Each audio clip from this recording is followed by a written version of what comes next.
Mic check, mic check. All right.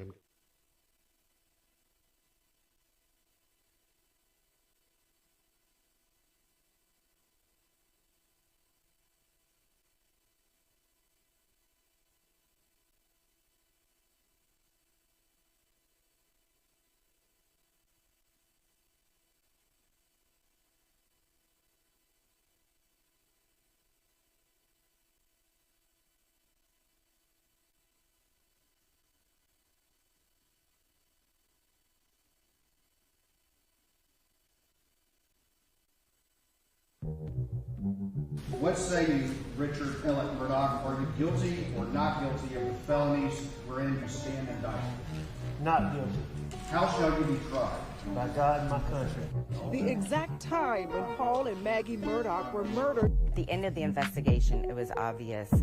I'm not here to work with them, okay? And the whole point is to have this not fall into the wrong hands. This case is unique, it's unprecedented in South Carolina history.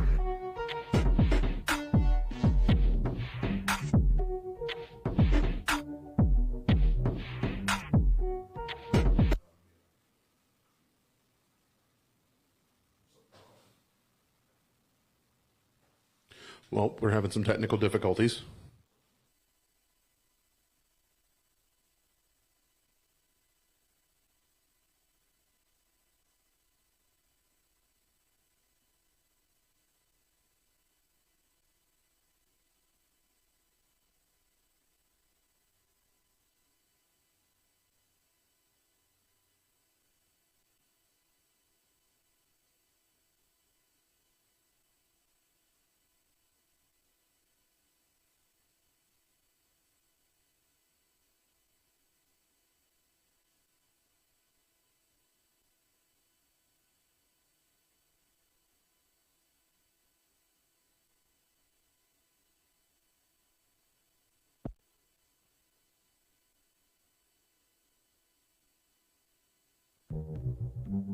What say you, Richard Ellett Murdaugh? Are you guilty or not guilty of the felonies wherein you stand indicted?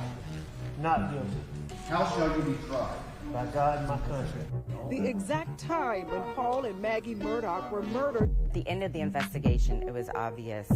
I'm not here to work with them, okay? And the whole point is to have this not fall into the wrong hands. This case is unique, it's unprecedented in South Carolina history.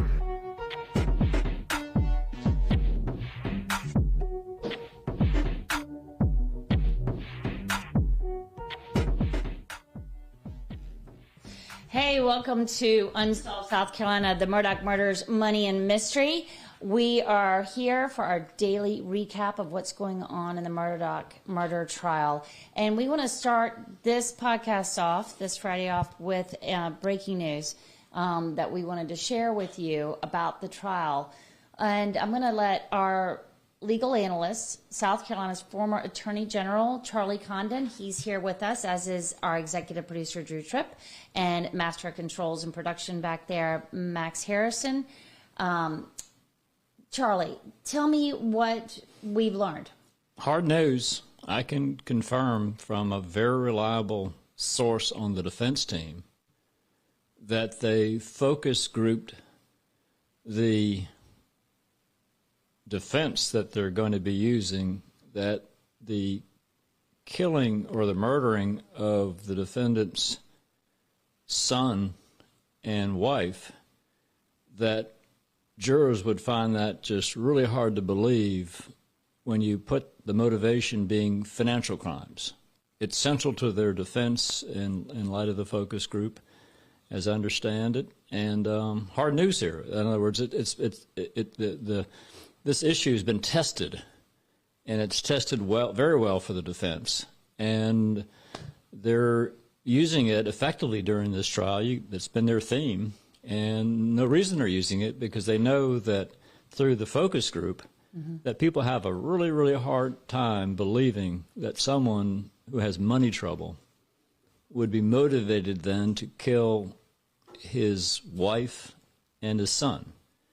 So that's the hard news that I have, and just wanted to share it with you. I'm so glad you did, because it's something that has been running, I think, kind of running over in all of our minds, is how is this how is the defense keeping up this this play, basically, that, you know, the defendant is going to be found, you know, in their mind, not guilty because this kind of crime he would never do it. I mean, I think that's what we hear over and over again. Right. It's unthinkable that a man who's been to all the baseball games, just literally that weekend, you know, they were together, right? Yeah. And that day he was messing around on the track, right, with his son. There was always this perception of a loving atmosphere.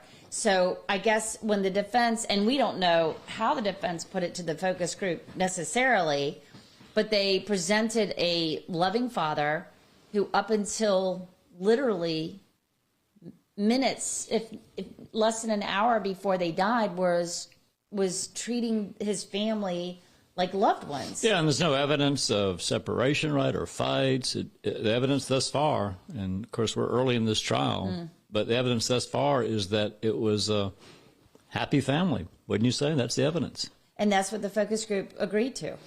Well, as I understand it was tested with the focus group. Would you have issues with convicting somebody of murder of the person's son and daughter, son and wife, based upon the motivation that he had horrible, let's say it's horrible money troubles? And the focus group said I would have real issues convicting someone based upon that motivation. And, you know, as I talk to folks about this, that is one question that does repeat itself. Well, what's the motivation here? Then you say, well, the state's theory is it's the white collar, as I've talked about, turning into blood red collar because of the financial crimes, turning into horrible violent crimes, horrible murders. A lot of people do have questions as to how that could possibly be. And it is true. If you start thinking about our human experience, we've all at times have had issues with money or this or that. And even if you have extreme financial issues, it is hard to imagine, isn't it? Doing something that violent. And that sounds like that's going to be a big part of the defense. To try and, have you ever used a focus group like that? I have not. I've not been involved with one. It's very common in the legal profession, particularly on what one would call high-value cases on the civil side. And, of course, this is an important case on the defense side. So it would make sense to have done it, but I had read that there was possibility of this, but I can now confirm that, in fact, it did happen. And it tested, the news here is that it tested the highest, the best. In the defense's favor. Yeah, in the defense favor. And wow. It doesn't surprise me. I mean, the confirmation was that it was focus group, and the clear information to me was this was the top one that they feel would be the most effective. And we've heard it. I mean, from day one, haven't we? That is there any you're saying? And yeah, you know, I agree. And you notice how Judge Newman shut down the ludicrous argument because he's probably tired of hearing it, right? So anyhow, just want to share the hard news here. We can move on to some other great topics. Yeah. Well, I think thank you so much for doing that. And I want to go to the other flip side of this. We're about to hear a clip from a young man named Tony Satterfield. And I say this is the flip side because Tony Satterfield is one of Alec Murdaugh's financial victims. And we know this because Alec Murdaugh has already put a confession of judgment towards this case of $4.3 million in the Satterfield case. This is the late housekeeper of Murdaugh who fell, was in a trip and fall incident at his home. And through insurance settlements that he had worked, her boys were supposed to receive up to $4.3 million, and they didn't receive a cent. Listen to when he comes up to testify. He's testifying to try and get the financial crimes included in this jury trial. Right now, this is without a jury. Listen to Tony. Did he tell you that they had already gotten a settlement for $505,000? No. Did he tell you that they had already gotten a settlement for $3.8 million? No. Had he ever told you that there was an umbrella policy for $5 million? No. Did he ever mention to you anything about Forge? No. Did he mention anything to you about structuring any settlement? No. Did you give him permission to steal your money? No. This is a case that we've been following for a long time. We've done podcast episodes on this. To hear Tony Satterfield, 33 years old, get up there.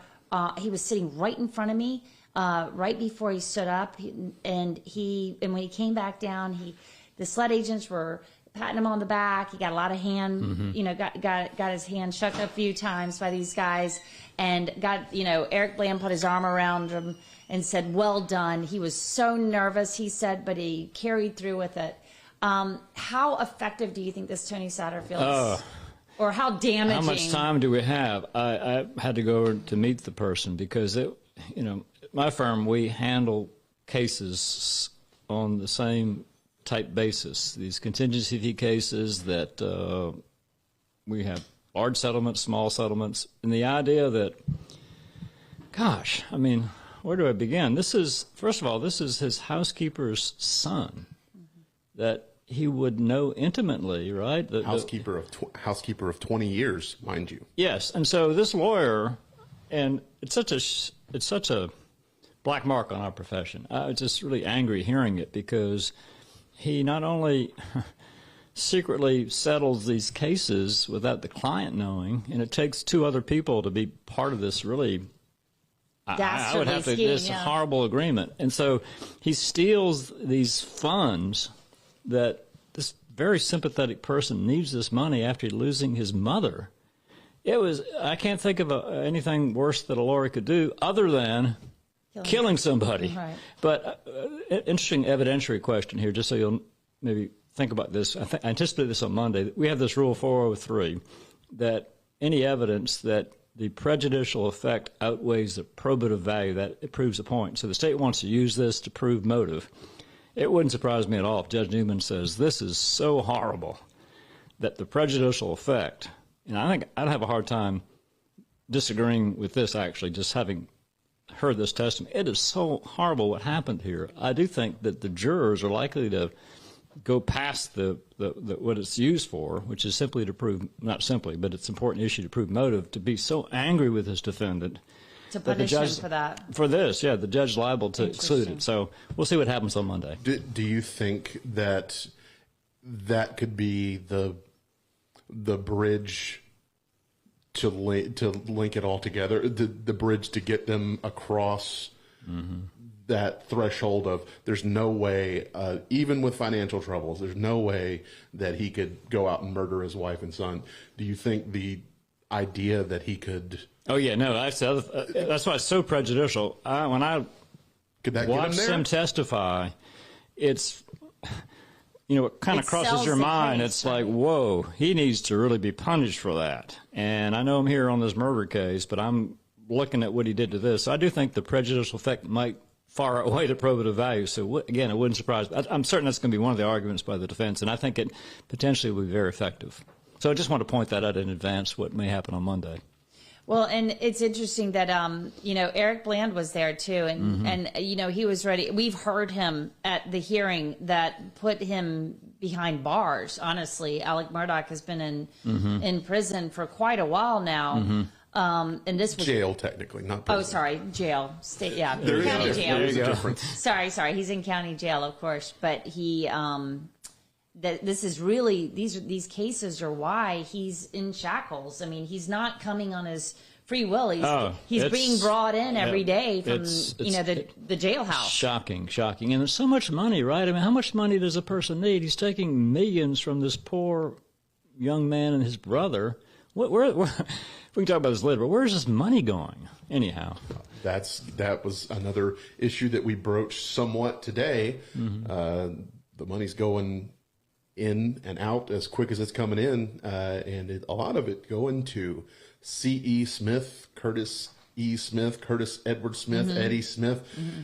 Aliases, lots and lots of aliases for Cousin Eddie. Cousin Eddie is, I think, and we've heard it making its rounds today. Sure. Cousin Eddie's coming up on the stand real soon. Yeah, he's on his way. And he's in jail, too. He's actually... in the same jail. No. He's been moved. Yeah, he was moved to Lexington he's County. In Lexington. Yeah, wow. He was moved to Lexington County back several months ago. I asked about it at the time, and I don't remember quite what the answer was, but it's more or less the fact for his own safety. And That would make sense. Well, so Eddie we actually did an interview with Eddie. Max was with me, and we got the call to go, and we had to go to an undisclosed location to do this interview with Eddie quite a while ago, and it was like literally not long after he had been arrested at being involved in the roadside botched suicide attempt from Labor Day. That must have been something. It was something, and he looked completely different. That was one thing I can say about him. And just to finish it off, I mean, he said, Alec was like a brother to me. But we have learned much more about that relationship, and I have a feeling as we could, foreshadow what's going to happen next week, I think we should definitely be prepared to hear from Cousin Eddie coming up. That's going to be very important for the state to bring this whole case home. Now, there was another thing that happened today as well. Once the jury got back in, we had an opportunity to hear from the firearms expert. Yes. About the shell casings, and we have heard a lot about shell casings in this case, and the jury is trying to stay with them, I think. But let's play the clip, and we'll tell you what we think. If I understand it correctly, the items collected right by Maggie had been loaded into, extracted to, and ejected by the same firearm that were identified, that items were picked up by the side of the house. Yes, sir, that is correct. It was determined that those items, and to include items 108, 113, 116, 117, and 122, also had those same matching mechanism marks to conclude that they had been loaded into, extracted, and ejected from the same firearm as those at the crime scene around Margaret Murdaugh's body, and those several recovered from the home. So that was the evidence. Yes. That the state was providing today about the shell casings, and to be super clear, shell casings that have the same marks on them that make them very identifiable to being cycled through one firearm, a firearm that we know was available, the type of firearm was available, this blackout rifle, on the property. Yes, and it matched the casings. The casings that were Maggie found all over the Murdaugh's place. body, and from different time periods too. Yes, and I share this with our listeners and viewers. And I've been in lots of courtrooms prosecuting, and a firm also practices criminal defense. It was a moment when it was somewhat boring. I'd say some of the testimony. Wouldn't you say he was going through? But when he testified that, in his opinion, the casings near Maggie Murdaugh's body, particularly the ones that matched by the residents, they matched the ones that had been cycled through. I saw visibly a number of jurors, a number of them, and was able to make eye contact. It really sank into them that this was hard evidence of the guilt of this defendant. Now, it's early. The defense doesn't have to put on a case, but they will. We haven't heard from them. So I do think we have a lot more information that we'll be hearing relative to whether or not the state's proven its case beyond a reasonable doubt. But I will say it was a moment today from the state standpoint in proving the unthinkable. And I want to get back to that because I do think that's a real issue the state has to address because it is unthinkable to most humans. Unbelievable. What do you think, Drew? I'm with Charlie. To his point, yes. I'm still trying to be open-minded a bit to the possibility of more than one person being involved. And I, I'm just going to do it. I'm going to jump down the speculation rabbit hole here. That's fair. And let's think here. And this is where my mind is going, Charlie. And I want you to tell me if this is unreasonable or not.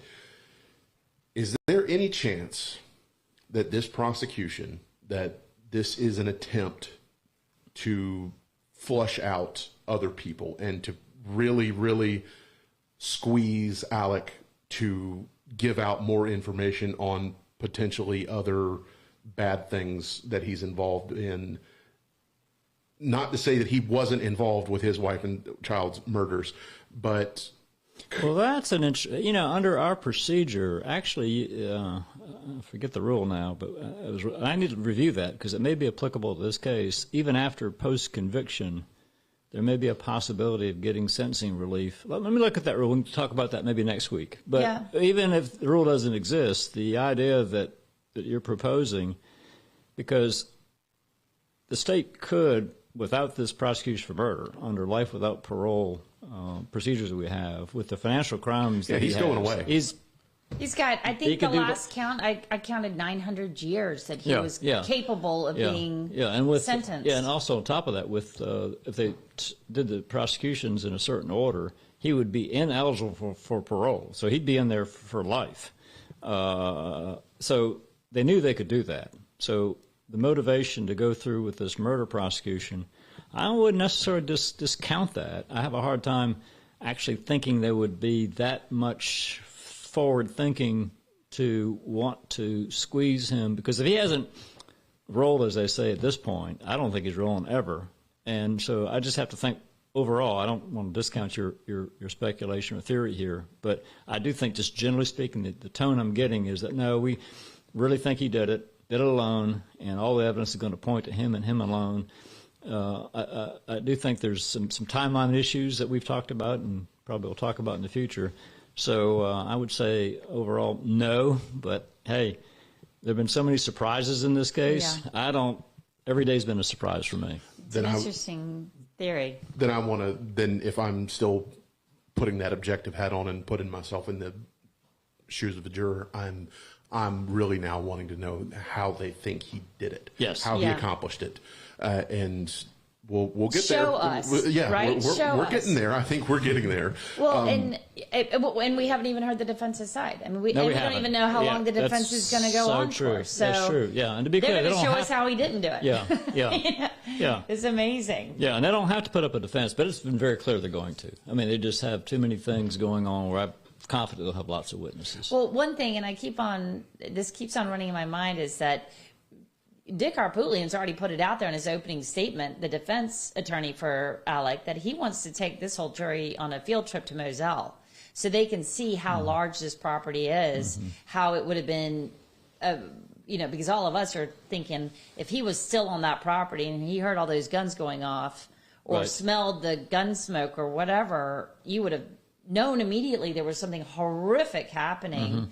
With we know how many bullets were fired. Yeah, and that's actually a good point, because he threw that out there, as I recall, an opening statement, right? Sure. And so if the state objects, it's going to look like the objection won't occur in front of the jury, but still, if they don't go out there could be some thought, wait a minute, the state's hiding something. So we'll see if they've got some agreement already, but my thought would be that if I'm prosecuting, I'd say, sure, let's go on out there, and which is not uncommon to have a scene visit. A little bit of a go to the crime scene and walk it and see what it feels like.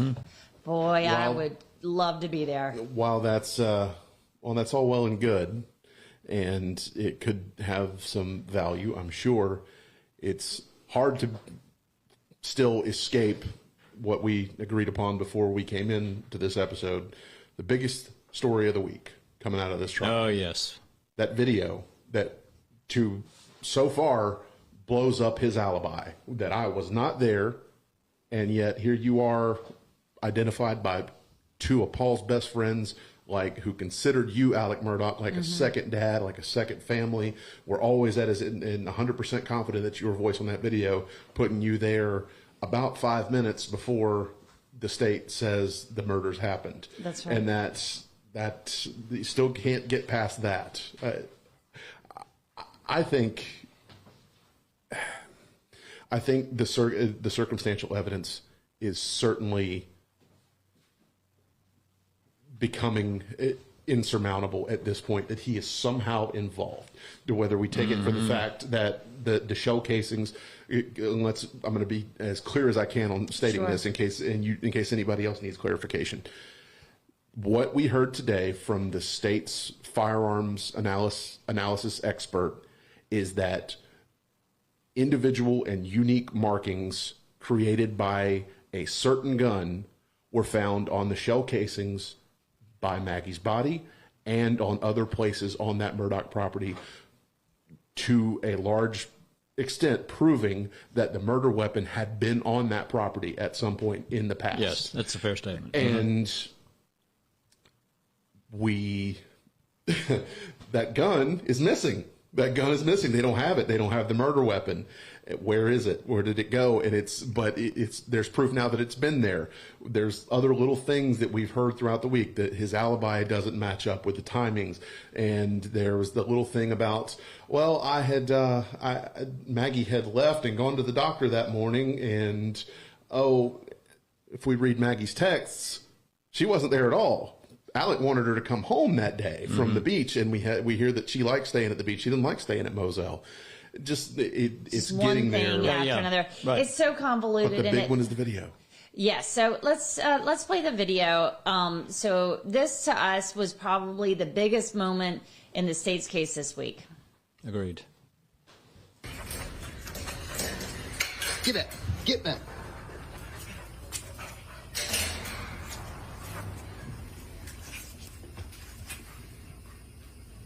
Quit, Cash. Come. Quit. It's okay. Come here. Sorry about that. Come here, Cash. Shit. Come here. Post it. Cash. Hey, he's got a bird in his mouth. Bubba. Hey, Bubba. That's a guinea. This is a chicken. Come here, Bubba. Come here, Cash. Come here, Bubba. Cash. Quit.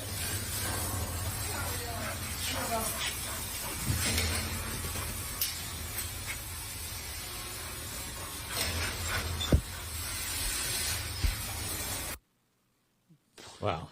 You hear Alec Murdaugh's voice about four times on that video. Wow. And, to your point, it is, in the states has a circumstantial evidence case. And, of course, if I'm a juror, I'd like to have direct evidence. I'd like to have an eyewitness. But, of course, the eyewitnesses here are dead. Right. And so we don't have the murder weapons. Well, does that make it impossible to convict somebody of a double homicide? No. It's circumstantially can be proved. It's difficult. Typically with circumstantial evidence cases, from but the extraction or from the actual device to the phone logs. It can be done. Call detail records provided. Sorry for the.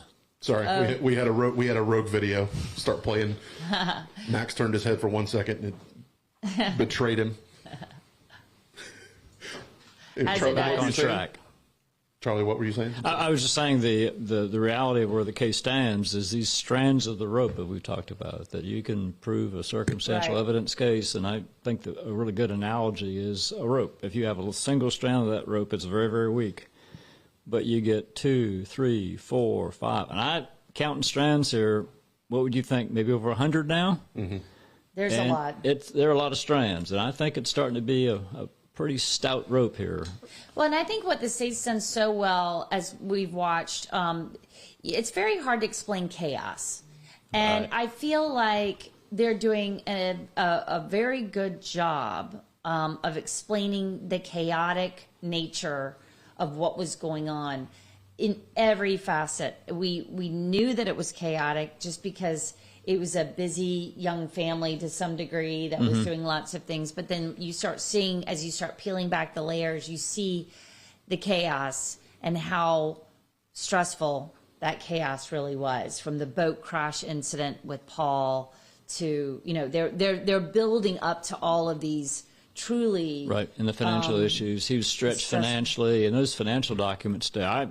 Wow. I mean, he was not good with money, was he? It looked like to me he was in some bad investments, and money was just flying out. But I still don't quite get where it all went, though. Yeah, well, I think that's going to be next week. I think there's a lot to come next week, and it's going to play. It's going to play itself out. I mean, the defense is going to have a lot to tackle next. We did want to clear up one thing, and this was about the deleted calls on Alec Murdaugh's phone. We were talking about it. Let's go ahead and play that clip that Max the one that just almost played a little while ago. Compared the call logs from the extraction or from the actual device to the phone logs that I saw in the call detail records provided from Verizon. On the date in question on June 7th, I only saw 2 FaceTime calls on the phone extraction, and I saw a series of around 73 phone calls on the Verizon call detail record. So I think last night we kind of glossed over that a little bit and maybe didn't give you an accurate timeline of what exactly happened, what exactly was being said right there. Those 73 missed calls weren't over a several-day period. They were a single day. Oh, is that right? I missed that, yeah. When they, there was, I think going back a day or two, there had been more testimony that they had pulled more days in a broader look. But the 73 missed calls were missing, according to our re-listen of it, the 73 missed calls were missing from the day of. June 7th. Yes. And Charlie, to your point about strands and circumstantial evidence, why are 73 missed calls missing from your phone? Wow. Yeah. Yeah. Evidence of guilt, isn't it? Hiding evidence. So, yeah, it's... who was he calling? Why was he calling? Who was he trying to get a hold of? And I know this is a little bit off topic, too, but I just can't leave today without talking about the bank, right? I mean, it looked like it was his personal piggy bank, right? I mean, who does that? And I guess Russell Lafitte must have been his key contact there. Well, and Lafitte, from what you've learned when listening to the Russell Lafitte federal trial, I mean, this was a situation where they started and they didn't stop, and they realized that they could get away with doing that kind of work. I mean, we heard the overdraft of roughly $350,000, and so Prosecutor Waters made the astute observation, must be the most generous overdraft policy. Did he say in the world or in the country? In the history, is what he said. And and I think AUSA Emily Limehouse made that same point during the federal trial for Russell Lafitte. And she's been here too, by the way. Yeah. And I think Russell, his dad, and his sister, not just Russell, but his dad and his sister, potentially have a lot to answer for there, because one of the most incredible things to come out of that Lafitte trial was the fact that when the rest of the bank's board of directors and other members of that executive committee started asking questions and saying, "Hey, this doesn't look right," Russell Lafitte's dad got up in front of all of them and said, "We've been giving him money. We're going to keep giving him money, like in no uncertain terms."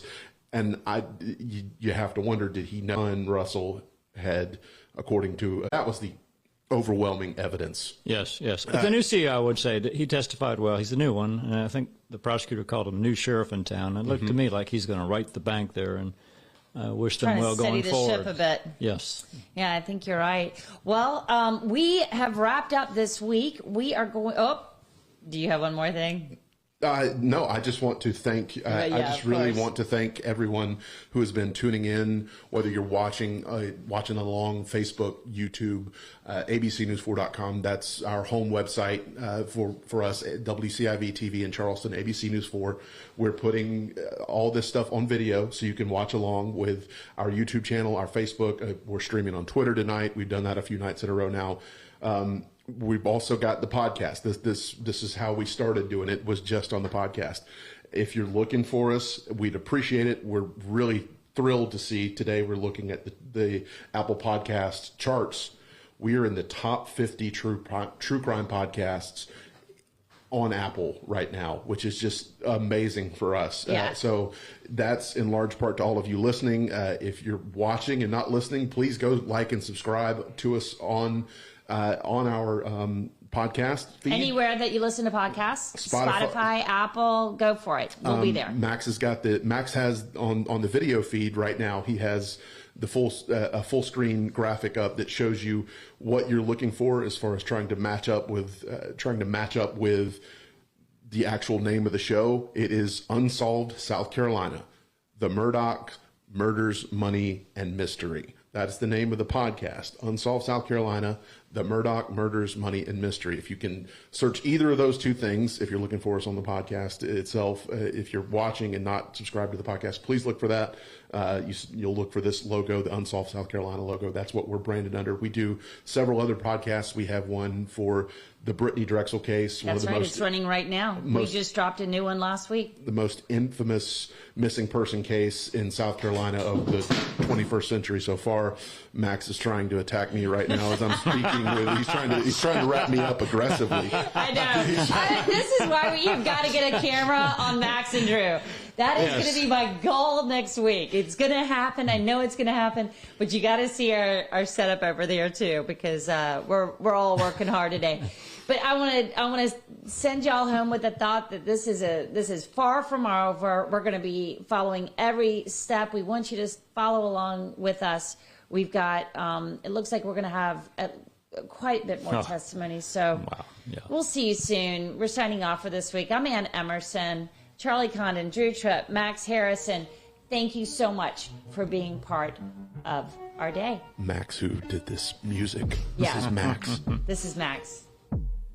Where would we be without our music?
.6'3" junior, averaging 5 points, 3 rebounds per game. Coach